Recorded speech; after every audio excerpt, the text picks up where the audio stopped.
Hello everybody, it's George from Ireland, so welcome back to my channel. And in this video, I'm commenting about the visit of President Xi to Moscow. So the Chinese head of state arrived there this morning, and that was quite a coup for Russia. Obviously, Putin was absolutely elated that his honored guest arrived because few foreign leaders have visited Moscow since this war erupted. Okay, the president of Belarus is little more than a satrapy of Muscovy. He visited various former Soviet heads of state, like President Kasim Jomart Tokayev of Kazakhstan. He's been there. The president of Brazil, the prime minister of Pakistan, and I think that's your lot actually. So and China is absolutely vital to Russia. In 2015, Russia's exports to China were worth about $28 billion. Last year, they're worth $110 billion. All right, there's some inflation. And bear in mind that Russia's given them quite a discount on the oil and gas. But so if China were to say, you end the war now, then it would happen. If the Chinese would substantially reduce their imports from Russia, that would just be game over for the Russian economy. It's been Russia's largest export market for about 10 years, and it's even a bigger share of Russia's export markets than ever. They've got this huge border of, 3,000 kilometers they can't possibly defend with China. So they're meant to be this anti-Western axis. So he's inscrutable and phlegmatic as ever, the president of the People's Republic of China. So President Xi Jinping, he set out a 12-point peace plan last month, and then he reiterated it today, and to deal with what he dubbed the acute crisis in Ukraine. He avoided the words war, conflict. He never said that Russia had invaded Ukraine, Russia had started it, or anything like that. So Vladimir Vladimirovich Putin reported that Russia is, of course, open to negotiations. And don't forget, the first couple of months of the war, there were negotiations, regular negotiations hosted by Belarus and Turkey. There have been some indirect negotiations about the Black Sea grain initiative as well. But as for ending the war, it doesn't seem likely because, of course, the international community and Ukraine demand the immediate, total, and unconditional withdrawal of all Russian forces from all districts of Ukraine, and that includes Crimea. So this is something that Putin appears to be unwilling to contemplate. So the United States rightly said that this is obviously just Putin playing for time, because this is an attritional war now, as he sees it.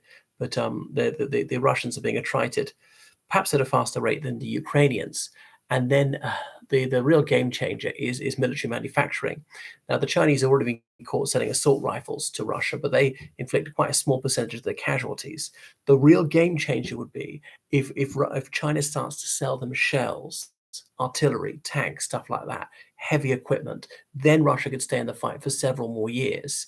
And I don't think the West would keep pace with that. So I think the West has to use any means it can, both stick and carrot, to induce the PRC not to do that. Even that means throwing Taiwan under a bus. Because remember, virtually every sovereign state on earth recognizes Taiwan as being an integral part of China. And therefore, if the Chinese take it back by force, they're only retaking what legally is theirs. International law recognizes Taiwan as a province of China. Anyway, so the Chinese didn't explicitly say the Russians have to pull out of Ukraine, but the Ukrainian says that must come before any parley between them. So the United States said that if there is a ceasefire whilst Russia's illegally occupying any portion of Ukraine, then that will, in reality, mean that Russia's going to be able to get away with it. So what might be more viable as a negotiating tactic is Russia to withdraw from some of it, of the 5 illegally occupied districts, to give back, 2 or 3 of them. Crimea is the only one they occupy in its entirety. Zaporizhia, Kherson, Donetsk, Luhansk, they only occupy. President Putin, he hailed China, saying that they were observing principles of justice, ensure there was security for every country, kidnapped, attested by the International Criminal Court. So President Xi, he returned the compliment to his host, saying, under your strong leadership, Russia's made great strides in its prosperous development. I'm confident the Russian people will continue to give you their firm support. Now, in fairness to Putin, the Russian economy has grown a lot under him. I mean, he's grown in almost every country over the last 24 years. But it's obviously shrunk a bit in the last couple of years because of this war that he started and the sanctions which that has entailed.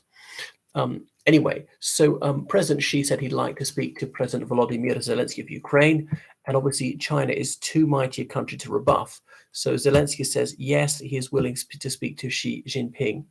What Ukraine is really worried about is, as I say, that China would actually bolster support for Russia and sell them shells, for example, because the Russians appear to be having ammunition problems, fewer rockets, fewer missiles, and so on. Anyway, it goes on. So that would really keep things going. Played the peacemaker with regard to Iran and Saudi Arabia, fighting proxy wars in Yemen and Syria for over a decade now. Remember, they broke off diplomatic relations when I think it was a Iranian mob stormed the Saudi Arabian embassy in Tehran about 8 years ago. It was a protest when Nimr al-Nimr, that Saudi Shia cleric, was executed for peaceful protests. It was January 2016, actually. So I distinctly remember it. So not quite 8 years ago. But anyway, the Chinese midwifed the restoration diplomatic ties between the two. Could they play the honest broker in this Russia-Ukraine conflict? Well, surely not, because they're not an impartial observer. They are very much leaning towards Russia without explicitly endorsing the invasion, without recognizing any of the illegally occupied territories as pertaining to Russia and so forth.